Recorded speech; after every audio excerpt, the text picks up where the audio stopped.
अस्सलाम वालेकुम। हाँ जी, की हाल चाल है मेरे सब भैन भरा ते मेरे देखने वाले।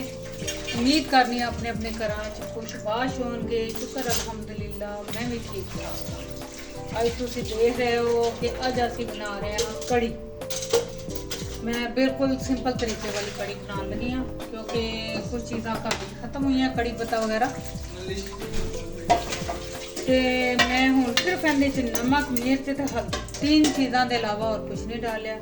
दही तुहाडी मर्जी जिन्नी मर्जी डाल लो, उनकी कोई रोकथाम नहीं है। पर बेसन इहदे सिर्फ मैं 2 चम्मच डाले, क्योंकि पानी खुला इहनूं हल्की अग ते बाद तो पकना रख देंगे। बस ते बाद तो कोड़े फ्राई करके विच पा देंगे ते प्याज का तड़का ला देंगे, प्याज जीरे का। यही सिंपल तरीके मैं कड़ी बनानी है 3 तरीके के नाल। नंबर 1 है वे, नंबर 2 वे जिस तरह साडी अम्मी बनाते सन, मसाला भुन के तड़का यानी वो मसाला भुन के विच पाते होंदे सन बेसन ते दही। ते तीसरा तरीका मेरा जड़ा वो मैनूं ज़्यादा पसंद है, क्योंकि उहदे विच मैं प्याज लसन अदरक मेथरे और टमाटर हर चीज़ पा के कड़ी पत्ता उन पकना रख देनी आ।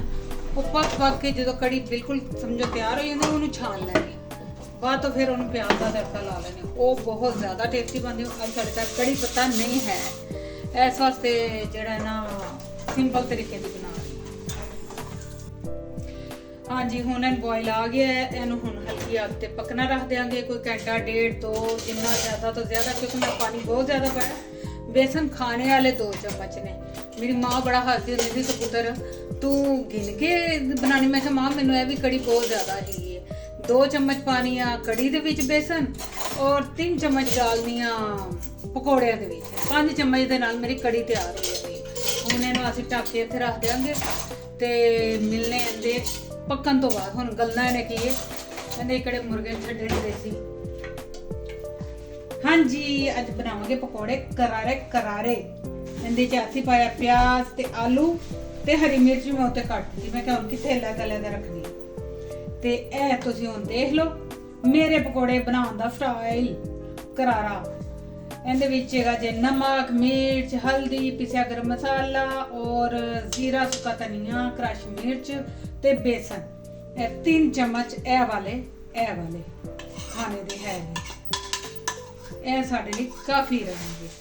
ते धनिया साडा लगदा खत्म हो चुका है, इसलिए असीं इहदे च पा देंगे थोड़ा जिहा सुक्की मेथी। बस इहनूं मिक्स करके पकौड़े फ्राई करांगे। कड़ी साडी पकदी पई है, बाहर बदल बने पे ने, बारिशां हो रही ने। तुसीं भी दसो तुहाडे चों किनू किनू कड़ी पसंद है। मेरे घर इत्ते खास तौर ते पहले मैनू ही पसंद है, बच्चे पसंद करते हैं पर इन्नी खास नहीं।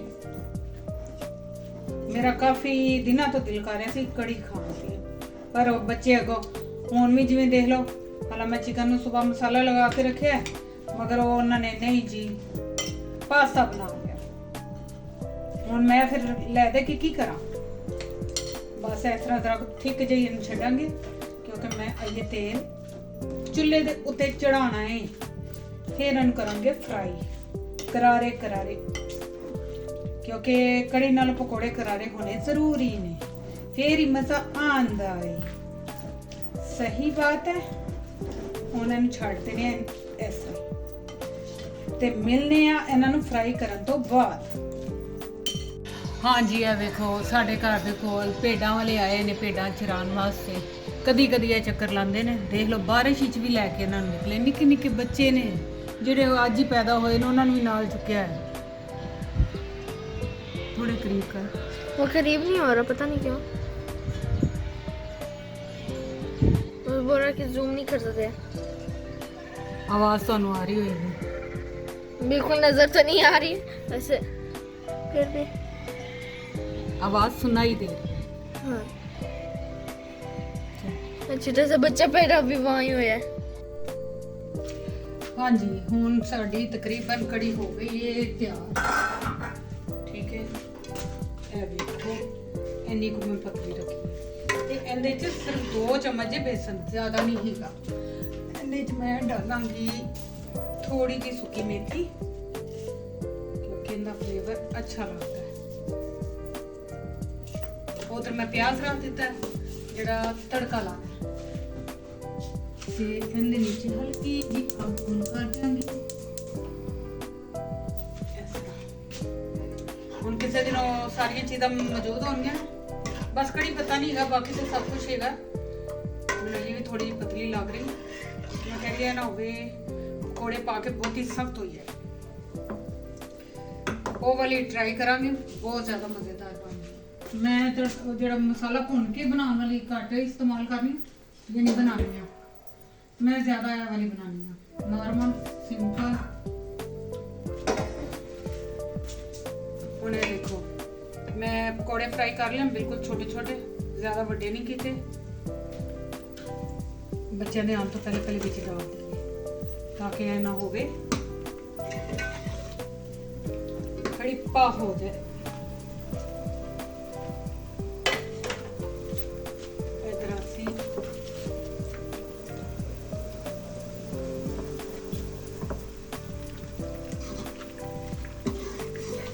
ਸੁਬਾਹ ਮੇਰੀ ਬੇਟੀ ਨੇ ਮੈਨੂੰ ਪਰਾਠਾ ਬਣਾ ਕੇ ਖਵਾਇਆ ਸੀ, ਅੰਡਾ, ਅਚਾਰ, ਪਰਾਠਾ ਤੇ ਨਾਲ ਚਾय। तो काफी हैवी है। कल भी इन्हें आलू वाला पराठा खिलाया था, पूरा दिन ही कुछ नहीं खाता।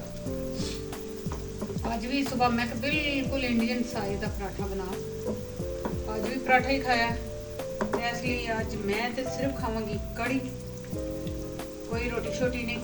अगर किसी ने खाना होया तो नाल कोई चावल या रोटी बना।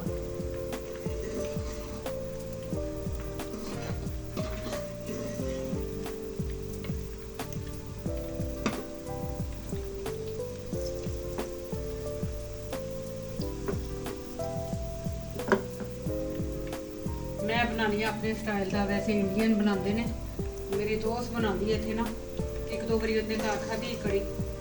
असी ते पकौड़े वगैरह पाने ना, वो पकौड़े नहीं पाते, बगैर पकौड़िया तो कड़ी बनाएगी।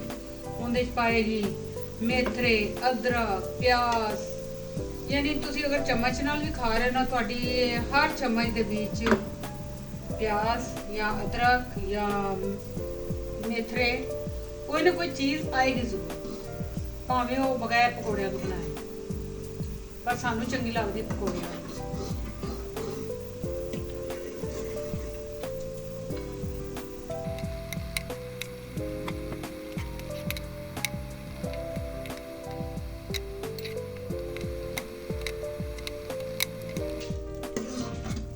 चलो जी साड़ी हो गई कड़ी तैयार। मैनू कड़ी पसंद है खट्टी वाली, ऐसा तो मैं नहीं डालनी है लेमन जूस। अगर तुहानू खट्टी नहीं पसंद तो बेशक तुसी ना डालो, मगर इन्हें ना बहुत अच्छा फ्लेवर आता है। ले अभी एक नहीं।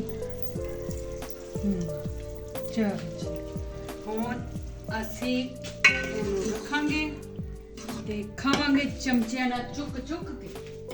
फिर ਤੁਹਾਨੂੰ ਮਿਲਾਂਗੇ ਅਸੀਂ ਅਗਲੇ ਵਲੌਗ ਦੇ ਵਿੱਚ। ਦੁਆਵਾਂ 'ਚ ਯਾਦ ਰੱਖਣਾ ਤੇ ਹੋਰ ਸੱਚੀ ਸੱਚੀ ਦੱਸਣਾ ਮੇਰੇ ਭੈਣ ਭਰਾਵਾਂ ਨੇ ਕਿੰਨੇ ਕਿੰਨੇ ਅੱਗੇ ਕੀ ਸਬਸਕ੍ਰਾਈਬ ਮੇਰੇ ਕਰਵਾਏ ਨੇ, ਤੇ ਜਿਹੜੇ ਬਗੈਰ ਸਬਸਕ੍ਰਾਈਬ ਕਰਕੇ ਵੇਖ ਰਹੇ ਨਾ, ਬਗੈਰ ਸਬਸਕ੍ਰਾਈਬ ਕੀਤੇ ਹੋਏ, ਉਹ ਵੀ ਪਲੀਜ਼ ਇਸ ਬਟਨ ਨੂੰ ਦਬਾ ਦਿਓ। ਬਹੁਤ ਮਿਹਰਬਾਨੀ। ਅੱਲਾ ਹਾਫਿਜ਼।